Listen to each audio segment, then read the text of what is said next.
providing honey, bees provide a vital step in the production of a great deal of our food. They pollinate fruit and vegetables, as well as crop species on which we depend to raise cattle. It is estimated that 35% of all the food we eat depends on bee pollination. The UK National Ecological Assessment estimated the economic value of bee pollination at £430 million per year in the UK alone. Bees are important for the pollination of some of the fruit, or most of the fruits and vegetables and seeds crops that we eat, apart from the staples like rice and maize. However, over the past decade, the bee populations have been declining unlike ever before. Populations have declined up to 30% in the USA and 55% in Europe. There's a lot of factors that are causing bees to decline. One of the biggest factors is lack of forage. They've lost a lot of hedgerows over the years, and also diseases coming from abroad as well. All beekeepers are affected.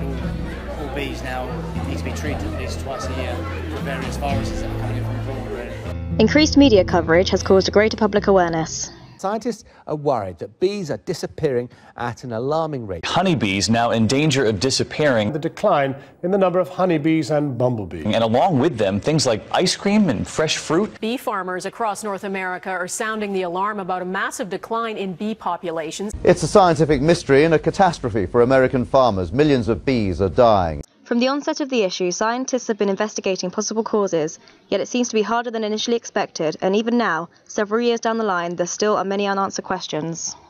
I think the change in how we manage the landscape for agriculture, clearly over the last 50 to 60 years, has made a big difference, certainly in the developed world primarily, if you like, the sort of fragmentation of their habitats.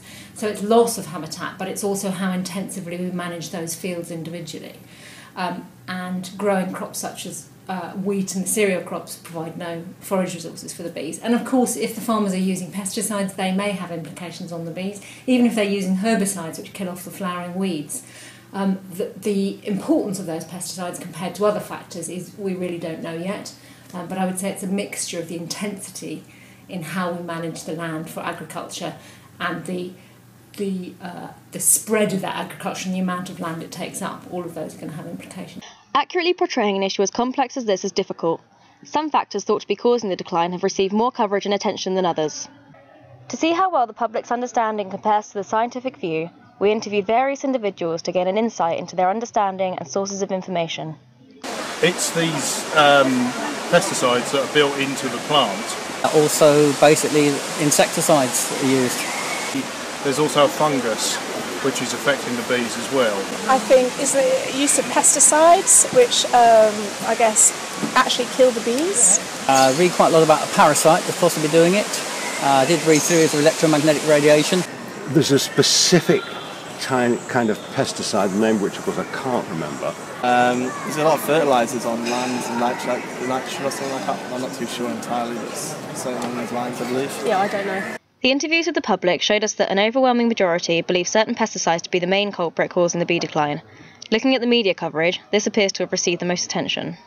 I think there has been quite a lot of scaremongering about how bad the situation is, and I don't think all the bees on the planet are going to die out. Yes, there are some serious issues with certain populations and certain species, but I think generally the situation isn't quite as bad as it's portrayed in the media.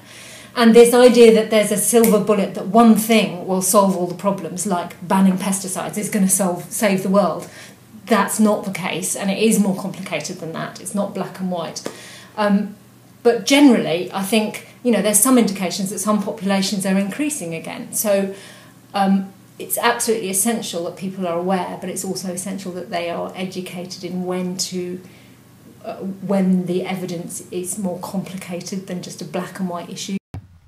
We found that the public show a general awareness of the decline. However, public understanding seems to rarely go beyond naming a couple of key factors. While certain pesticides are likely to play a significant role, the decline has resulted from a complex combination of drivers.